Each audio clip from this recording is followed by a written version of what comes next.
আসসালামু আলাইকুম। আমি ডাক্তার সিজান সরকার। আমার পাশে আছেন মৌনার মামা। তো আমরা রাজশাহী মণিচত্বরে আছি।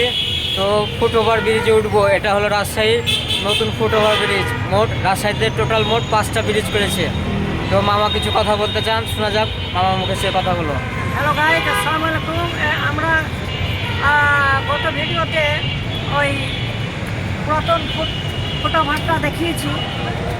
আজ আমরা নতুন ফুটওভারে উঠছি দেখার জন্য। এর আগে উঠে নিয়ে প্রথম উঠছি।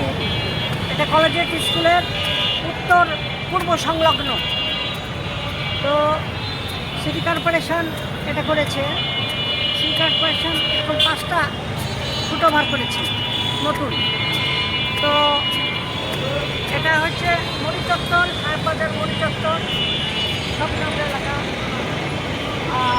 এটা রাতে লাইট জ্বলে, খুব সুন্দর একটা লাইট দেখা যায়।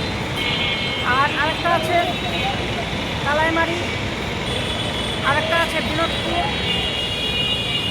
আরেকটা আছে শালবাগান, আরেকটা আছে লক্ষ্মীপুর। এই 5টা এদিকে রাস্তা না। সবই ঠিক আছে ব্রিজে, রাজশাহী শহরে 5টা ব্রিজ করেছে, সবই ঠিক আছে। কিন্তু রাজশাহীর মানুষ যদি এত নোংরা হয় তাহলে তো সমস্যা। এখানে নোংরা ফেলেছে, এই জায়গায় নোংরা, সিগারেট খেয়েছে, দেখেন আপনারা দেখেন, সিগারেট খেয়েছে। এই যে কী অবস্থা, এখানে নোংরা ফেলেছে, সিগারেট খেয়েছে, বিড়ি খেয়েছে, তারপর কলার খোসা খেয়েছে। ক্যামেরা গেল না তো, দেখাইছো ক্যামেরা না গেলে হ্যাঁ, আবার এখানে আবার লিখেছে, অদ্ভুত অদ্ভুত সব লিখেছে, তার তারিখ লিখেছে। এগুলো কি অবস্থা, এগুলো কি কন্ডিশন এসব, হ্যাঁ। তারপর এখানে আবার কলা খেয়ে এই জায়গাতে আবার হলো কলা ঝুলিয়ে রেখেছে। কি অবস্থা, এটা হলো রাজশাহীর মানুষের অবস্থা। আবার এখানে সিগারেট খেয়েছে। তো এরকম অবস্থা হলে তো সমস্যা। আবার ওখানে মোজো খেয়ে ওখানে আবার বিড়ির প্যাকেট ফেলে রেখেছে, এই হলো রাজশাহীর মানুষের অবস্থা। এরকম যদি নোংরা অবস্থার সৃষ্টি হয় তাহলে তো সমস্যা। রাজশাহী ঠিক আছে, সবই ঠিক আছে, কিন্তু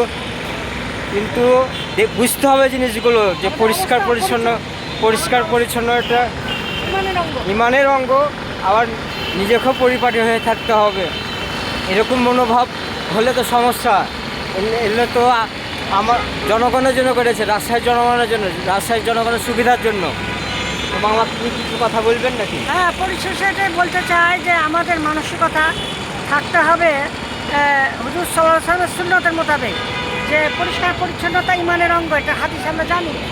তো এই যে এত সুন্দর ব্রিজ রাতে চকচক করে জ্বলে, অথচ দিনে দেখা যাচ্ছে নোংরা। তো এই নোংরাটা কারণ হচ্ছে যে আমাদের মানসিকতার নোংরা। আমরা নোংরা করতে পছন্দ করি। কিন্তু আমরা যখন একসময় দুবাই গেছিলাম, দুবাইয়ে পানের পিক ফেললেও হচ্ছে ওখানে ফাইন দিতে হয়। তো হচ্ছে সেই জন্য দুবাইয়ে পান যারা বিক্রি করে গোপনে বিক্রি করে। তো আমাদের শহর হচ্ছে ক্লিন সিটি, তারপরে শিক্ষানগরী, কিন্তু আমাদের মানসিকতা অশিক্ষিতর চেয়েও খারাপ। এটা পরিহার্য, এটা পরিত্যক্ত, এটা বর্জনীয়। তাহলে কি হবে? তাহলে সুন্দর ক্লিন সিটি, সত্যিকারের ক্লিন সিটি বিবেচিত হবে। ঠিক আছে, নেক্সট ভিডিওতে আবার দেখা হবে। Bye bye.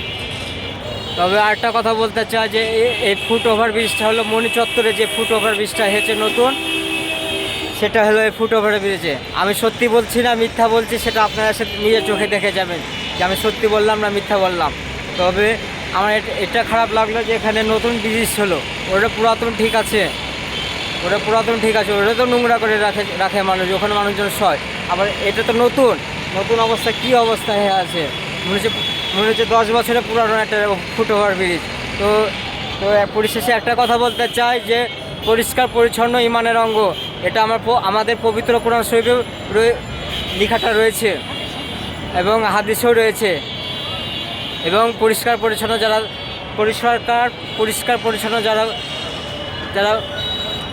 পরিচ্ছন্ন যারা থাকে, আল্লাহ তাদেরকেও পছন্দ করেন। তো এবং রোগমুক্ত হয় আল্লাহর রহমতে। তবে আমাদের রাজশাহী জনগণকে প্রত্যেকটারই বিষয়টা মানে মেজর হিসাবে নেওয়া উচিত, যে পরিষ্কার সব কিছু করে রাখা। তো আল্লাহ হাফেজ, পরে ভিডিওতে দেখা হবে ইনশাল্লাহ। আল্লাহ হাফেজ।